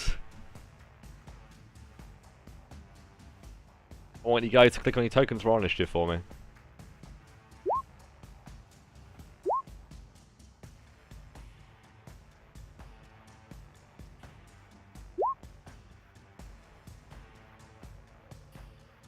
Doing this in a little bit of a different way today. I just wanted to have you guys kind of on the initiative order, just so I could kind of see exactly what's going on. But all of you guys are running.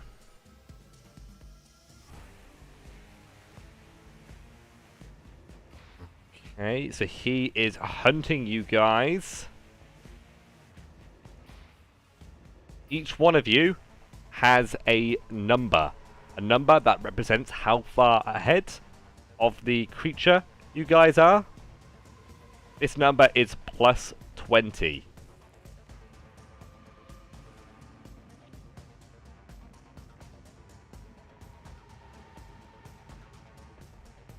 The idea is that this werewolf is plus 0. Let me just make sure it actually comes up on the screen. Brilliant. If you want to outrun the werewolf, you need to get to a target number.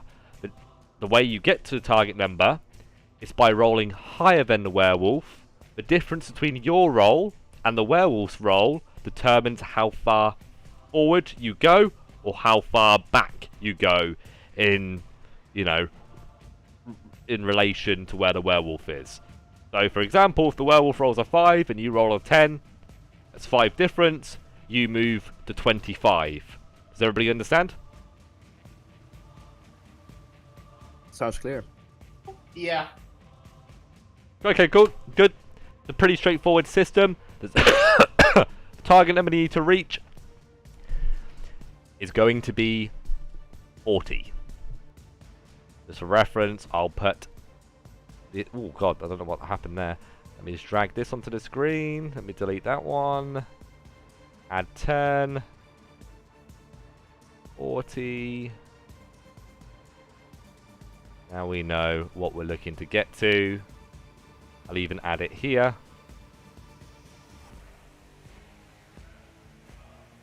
As soon as you get to 40, you are out of the chase and you are safe. But you guys each need to make it there. Are you guys ready to begin? Yep. Affirmative. Yes. Alrighty, I would like Father Don to start us off. I'd like you to roll me a D10 for the first challenge. Okay.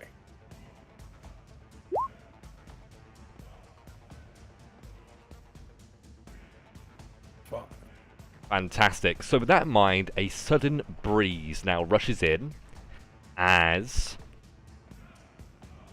pollen is rushed into your faces. I'd like each of you to please roll me a constitution check.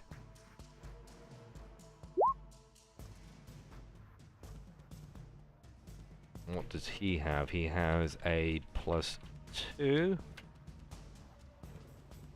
Alrighty, he rolled pretty high. So you guys should be able to click on your tokens and you should be able to edit the name of your tokens. Is that correct? Yes. Yep.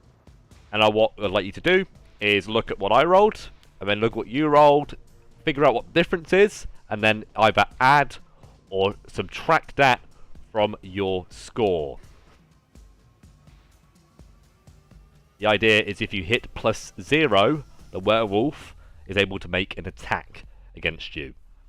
Is that understood?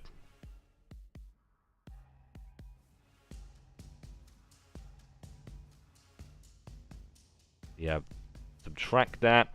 So it looks like Brother Don's +11, Cormac's +17, Elizabeth is yet to update hers. Oh, there we go, good. And Tag? No change. No change, very good. So still on 20. Rolled the same. Fantastic. Cormac, you're next. A D10, please. 9.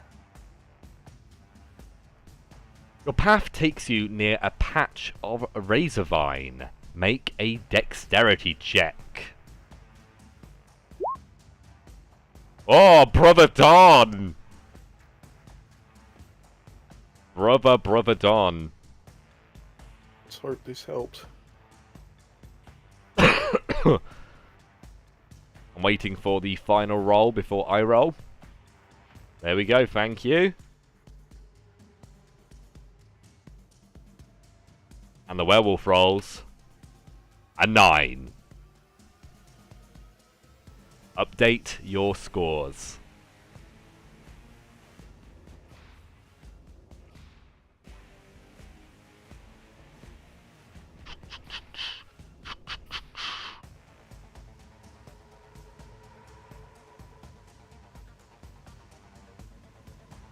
Okay. It's catching up with a couple of you guys.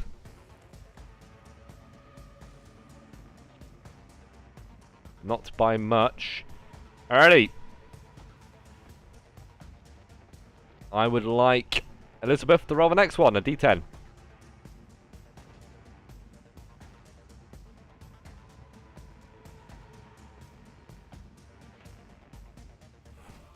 Thank you. After cutting down the razor vine, you now go through a rough patch of brush. You have to force and push your way through it. It is a strength or dexterity if you want to try and move by with agility. It's up to you. Werewolf will use strength. Uh-oh. 20! Change your totals.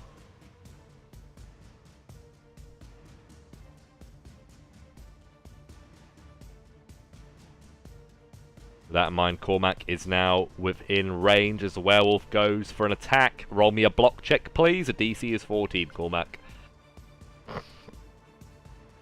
6.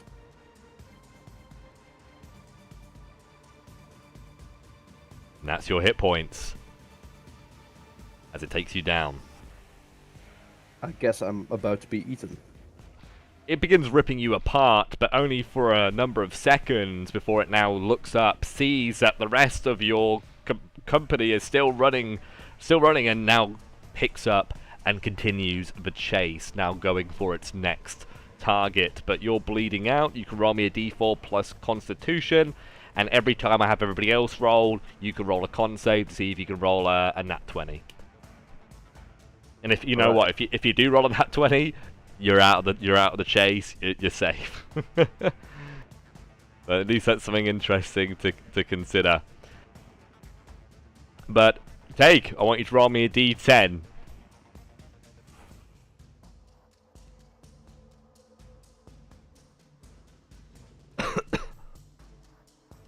Six.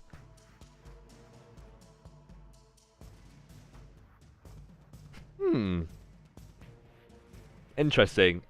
So, as she goes running forward, a branch suddenly snaps and falls just out of coincidence in front of you guys. And it takes you all by surprise. I'd like you to roll me a dexterity check, please. Thank you for the quick rolls. I appreciate it, guys. 12. Brother Don is managing to get away. This moment, I'm going to roll for these hunters to see if they rolled well or not. One of them did, one of them didn't. Okay. And back to you, Brother Don. Alright, here's a d10. I'm at -1. Okay, that's an attack then. Roll me a block check, please. DC 14. That hits. And you're down as well. Oh no! Two of you are down. It continues the chase. Tag is within range. Roll me a d4 plus your con or minus your con modifier, Elizabeth, to see if you can roll a natural 20 and survive this endeavor. Are we able to stop the chase to fight?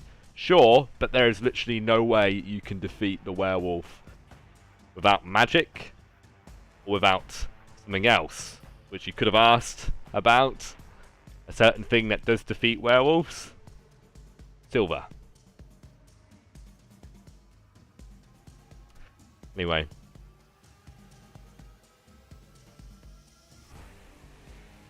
D4 rounds. Very good. Whilst you are down, Cormac, I'd still like you to roll me a d10 for what the party's going to have to do. Alright. I want you to set the 9. tone. 9. So, yet again, more Razorvine ahead. This is a dexterity saving, dexterity check, not saving throw. My apologies. Fucking 5e on the brain. Roll it.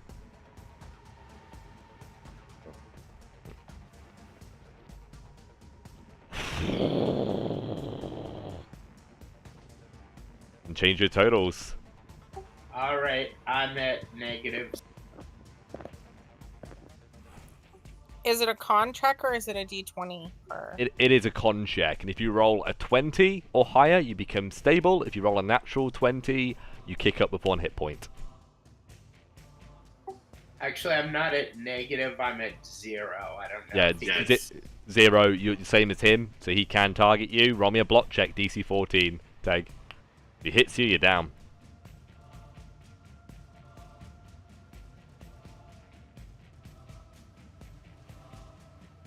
And you're ready. That succeeds. Hell yeah. Elizabeth, you can roll me a d10 for what the rest of the party are going to have to do. But it's just Brother Don and Take right now, bolting with these hunters. I'm going to quickly roll for the hunters. Not good. The werewolf catches one of the hunters and goes for an attack. I will roll the attack. Misses. Misses. 7. Ooh. That's interesting. For those of you who remain, Brother Don and Tag, you blunder into a hunter's snare. Miraculously positioned in the locations that you guys are running into. It appears to be a pitfall trap, I think is the way I would probably describe it. It's going to be a dexterity check. Both of you.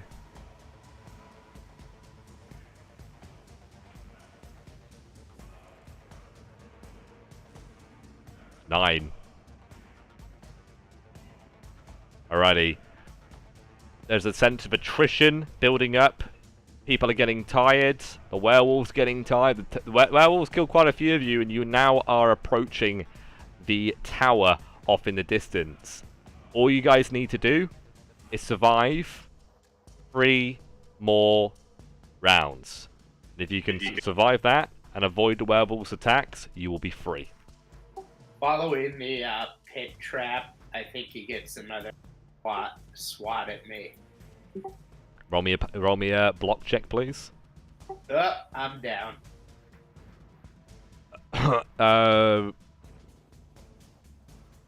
Just thinking for a second. Didn't I give you a luck point?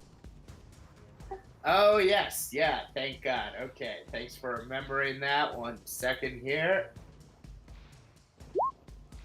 Yay! All right. So how do you think you defend yourself in this situation? I mean, you know, you've obviously, like, just stumbled out of the pitfall trap. He's now leaping through the air. His claws, his fangs, his canines exposed, and he's just getting ready to pounce on you and just rip you apart. What do you do? I think I stumble through the trap and just by dumb luck get out of it and manage to get him to step into it, and that's why he misses me. Cool. I like it. And you just now begin scurrying off. Don is still doing well, guys. Let's see if Tay can get away as well, or if one of you can succeed. If you roll a 20 or higher, it becomes stable. If you roll a natural 20, you pick up with 1 hit point. I believe it's now your turn, Tay. Roll me a d10.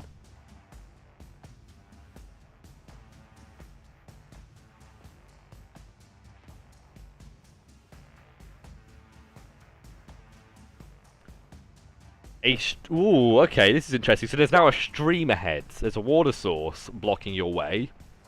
It's going to require a strength check to cross.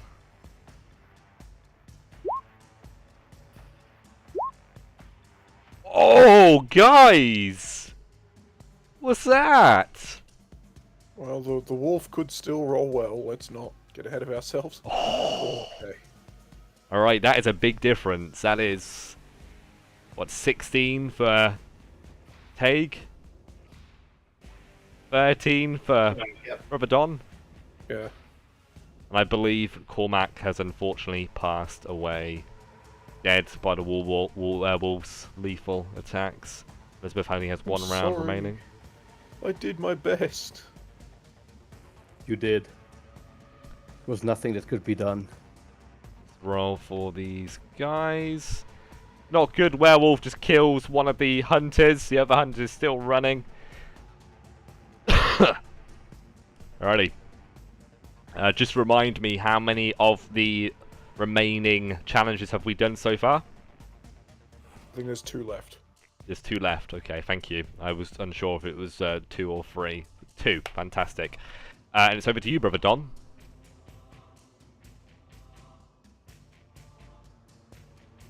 Roll me a d10 when you're ready. Can anyone else hear Loki? Can you hear me? Yeah, I can hear. Oh, Yes. Did we lag out for a second? yeah, I think so. But What? it should be working now. I really hope it is. I hope the stream hasn't crashed either. Hopefully you guys can see me on the stream. What I said was, Don, would you mind rolling me a d10, please, buddy?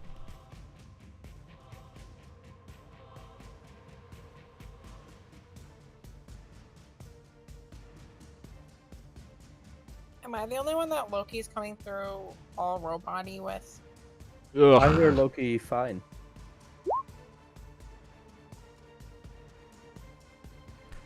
Guys, we're having Sorry some about that, technical guys. difficulties, unfortunately. Yeah, sorry about that. You're coming through now. I got a 3. Fantastic, thank you. Oh, very good. We've got something different. You run through a swarm of insects. The insects are trying to bite at you. And to be fair, it doesn't really give me a check for this, so I'm going to fucking improvise and say that it's a con check from the 2 of you, please. As I imagine they are likely something like mosquitoes. They are biting at you guys and causing pain, and it's requiring all of your effort and your mental fortitude to try and ignore the stings of whatever insects are nipping at you and focus on continuing to run. If there's enough insects in one place, I mean, a large amount of wasps could probably immobilize a full-grown man. Anyway, 2 14s from you guys. Unfortunately, Elizabeth has passed away based on the rolls. And a con check from the werewolf. Very good. So that is a 9 difference for the 2 of you. And it looks like, Brother Don, you might have made it. I don't think there's any way that he can catch up with you, but he can still catch Taig. So, last check. Cormac, can you please roll me a d10? Alright. A d10 from the grave. 8.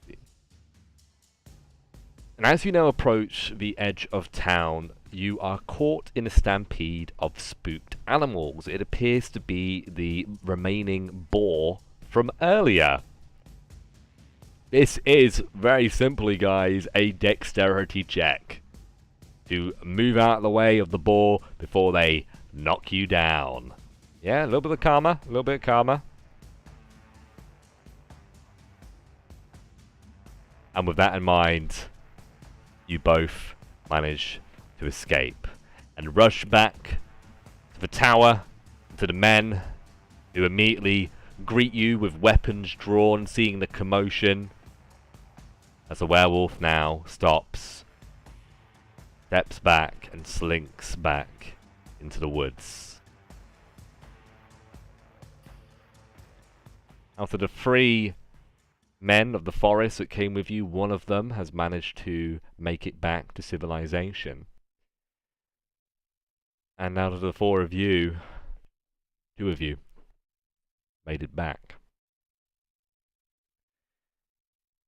Brother Don, Taig, you head to the captain and tell him of what transpired between the 4 of you.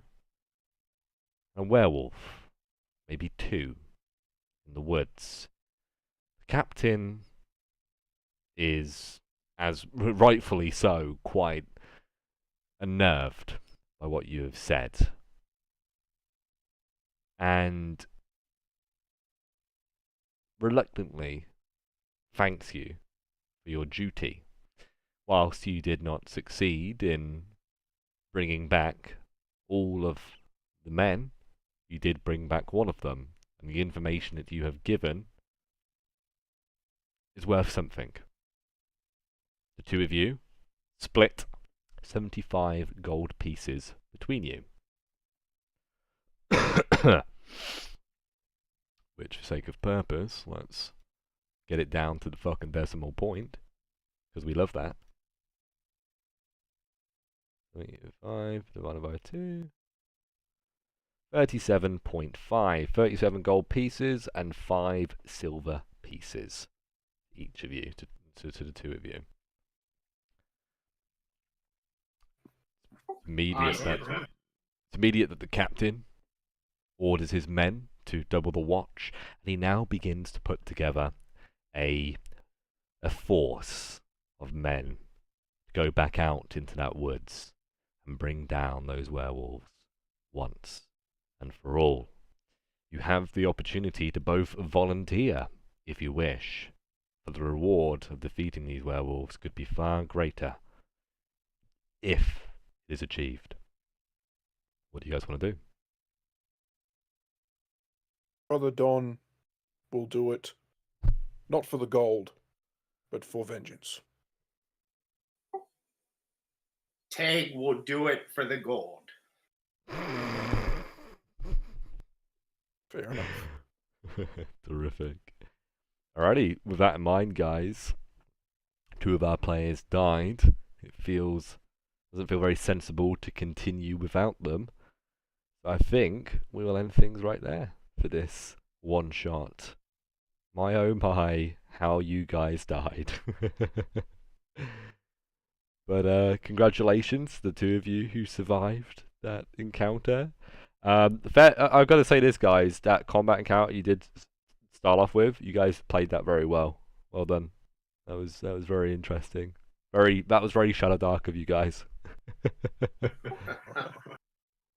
Out of curiosity, just from a game mechanics perspective, would we have been able to use the silver pieces we found in the cabin to make a silvered weapon we could use?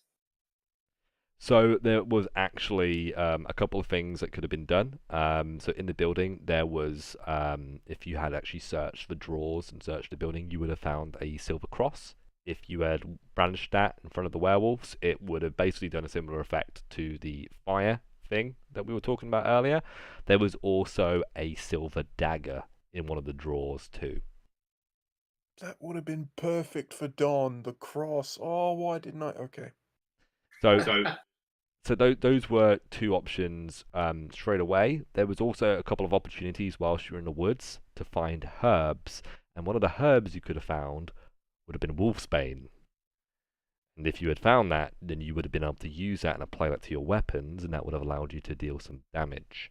And that's the thing about Shadowdark, it rewards your creativity. And obviously, as a dungeon master, I can give you information, but I can't just, give you everything. You have to ask questions, you have to investigate, you have to search. And there would have been also many other ways that I'm sure if you had put your heads together, I might have improvised a way that you could have got something that would have been effective. If one of you has a spell that does some sort of fire damage or can melt, I don't know if any of you do or did, but if you did, maybe I would have allowed you to melt coins into silver, that you could have melted into a dagger. And it would have been a very shitty dagger. It would have probably more like a silver stake. That sounds quite cool. Okay, that's interesting. And just to be clear, there wouldn't have been like a metagaming penalty for being like, well, I just happen to know silver hurts werewolves. You could have asked me, do I know anything about werewolves? And I would have allowed you to roll an intelligence check. So that would have been your way to get around metagaming. You could have said, well, I know out of game, but does my character know? And I could have said, well, roll me intelligence check. And because you asked the question, I'm going to give you advantage. Anybody else, it's the standard. So I reward players who are creative, and I will give you advantage, or I might give you a luck dice. So the idea is, Shadowdark, you can't just... In 5e, there's this kind of belief that you can brute force anything. You don't have to be very creative, you don't have to think outside the box, you can just do what is expected of you as a player, as a character, and you will win and seize the day. In Shadowdark, usually things are stacked against you a little bit more. Things aren't so easy, but if you succeed, you're a real winner, right? Whether that means escaping with your life and finishing the quest and moving the story forward, or if it means slaying the enemy, killing the enemies. Shadowdark isn't all about killing, it's about survival, treasure, and I guess in my game, because I will be using my fame system, it'll be about accruing fame and becoming famous and renowned in the area. Brother Don, Father Don, Bishop Don, you know, for example.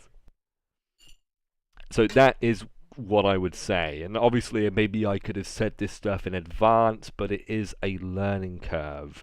And I think the previous one-shots I've done in the past that you guys might have been a part of, you know, dungeons, for example, you kind of know what to expect in a dungeon. But even in the dungeon Golderheim, there were times where I've sessions where nobody tried to look for a secret door or a secret way in, and there were secret doors, there were secret walls.